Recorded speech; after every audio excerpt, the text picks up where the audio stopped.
Let's talk Texan. Hey y'all, my name is Jordan Yates, and I'm here to introduce my new podcast, Let's Talk Texan. I guess I should tell you a little bit about myself. I am a stand-up comedian and actor from the DFW area. I was born in Dallas, but I was raised all over the Metroplex. With that, I was very fortunate to come from a hardworking family, a mix of blue-collar professions and educators, and I think that I got to see a lot of our state growing up, you know, both the major cities and being out in the country. And in my time having moved down to Austin, really fallen in love with the hill country out here. Throughout all my time as a Texan, I wasn't always really proud to be one, though. It wasn't really until the last few years that I fell in love with our great state. For a long time, I thought that being a Texan was synonymous with a few things. Um, being Southern, being a redneck, being a hillbilly, or, God forbid somebody call you white trash. But I don't know. I think that while it maybe is a little bit of all of those things, it's a lot more. Texas has multitudes. We're the second most diverse state in the country. Um, we have world class art museums in our cities. We have world class theater, a film industry out here. We have great musicians everywhere from 6th Street to Deep Ellum.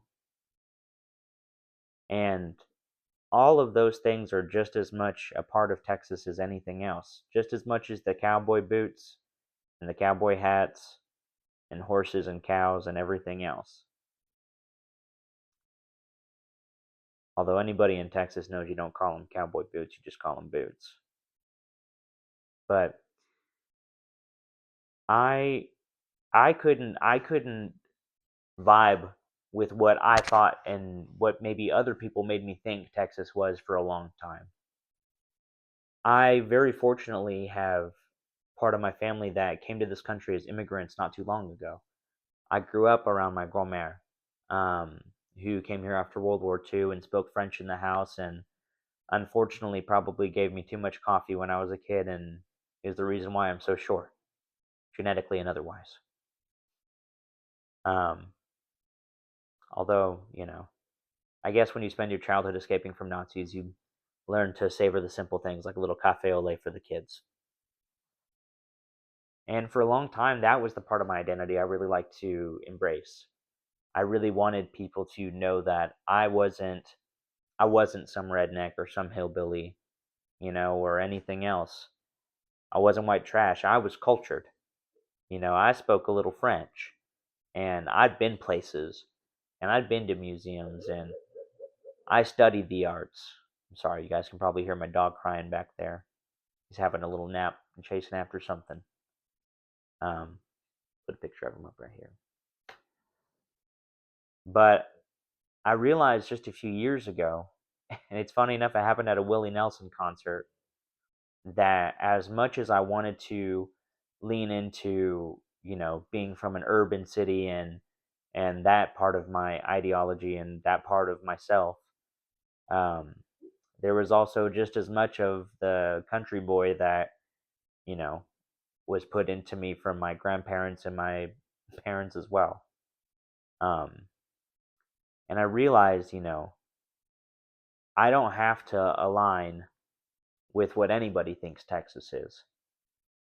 I just got to be me because, I'm born and raised in Texas. I'm as Texan as I can be. I physically cannot be any more Texan.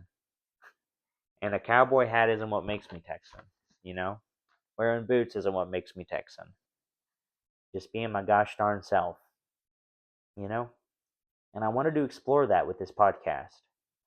I wanted to take some time to talk to people who are Texan and have a lot of experience out here, as well as, people that are just coming to visit from out of town or maybe just moved here recently or a few years ago. Because at the end of the day, they all make up this tapestry of our state. I want to understand, honestly, I want to understand myself better. I want to understand where I come from and where I land on things. This is, to be honest, a big vanity project for me. I feel like what was sold to me and what was told to me for so long isn't what I necessarily want this experience to be. And so, hopefully, through this process, I can maybe help you guys get a better understanding of what it means to be Texan, what Texans are like, who we are. Um, Maybe you'll hate what you hear. Maybe it'll make you like us less. But I hope it makes you like us more. You know, um, I try to tell people. I try to tell people that what Texan is now is maybe not even what it was when I was a kid. I tell anybody, if you want to know what most Texans are like, you should probably watch King of the Hill. It's probably one of the best representations of our state that's ever been made. And man, Hank Hill is a bit of a patron saint for me. I'll tell you what. But I think that's so important. I think it's so important to know that, while we maybe do buy into some of those stereotypes a little bit, um, it's not just us, you know. But one thing that I think that hasn't ever changed about this state, no matter who comes and who moves here, um, my grandmother was telling me about this. I call her my bubby, but my grandmother, she was telling me that whenever people come over to her house, she always offers them something to drink. And more likely than not, it's going to be sweet tea that she has around the house. And uh, though we're very fortunate to have friends from other cultures and other places, um, she was telling me that you know a lot of times when you're other places, man, I shouldn't just speak from her experience. I should speak from my own experience. A lot of times when I'm other places, you know, I have been in so many people's houses across this country and been fortunate enough to visit and dine with them and everything else. And it is so rare that somebody will come in and offer me a drink when I first get there, much less sweet tea. And I think that that ultimately is what it is. you know, I think that Texas is loving people, man. I think that Texas is just being good to people, whether you know them or not. I think that being Texan is being a hard worker. And I think that it's anything else you want it to be, you know? I I can't speak for every Texan. That's why I'm trying to interview as many as I can, so I can get a little bit better idea of what's going on here. But, I've got long hair and a pierced ear and everything else. I went to school for acting for a little while, and you know, even though I played football and a few other things, I don't know that a lot of people would consider me an ideal Texan, or what they would define a Texan as. Um, but either way, I think that we can all get a little bit more understanding if we just spend some time talking to each other.